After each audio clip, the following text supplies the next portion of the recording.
আমি ভাল কৰ্ম কৰিলে মানুহক দেখুৱাবলৈ আমি কৰিব নালাগে।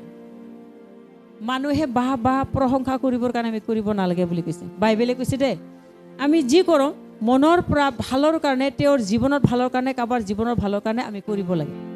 কিন্তু এইটো এটা কথা, ভাল কৰ্ম কৰিলে প্ৰকাশ প্ৰচাৰ নহয়।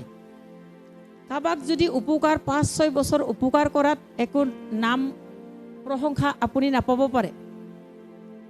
কিন্তু যেতিয়া আমি মানুহক দেখাবলৈ ধৰ্ম কৰ্ম কৰোঁ, তেতিয়া চবেই দেখা পাব, বা তেওঁ ইমান কাম কৰিছে, তেওঁ বহুত ভাল কাম কৰিছে বুলি মানুহে দেখিব, প্ৰশংসা কৰিব। তাৰমানে স্বৰ্গত থকা পিতৃয়ে দেখা পোৱাকৈ গোপতেহে কাম কৰিব দিছে।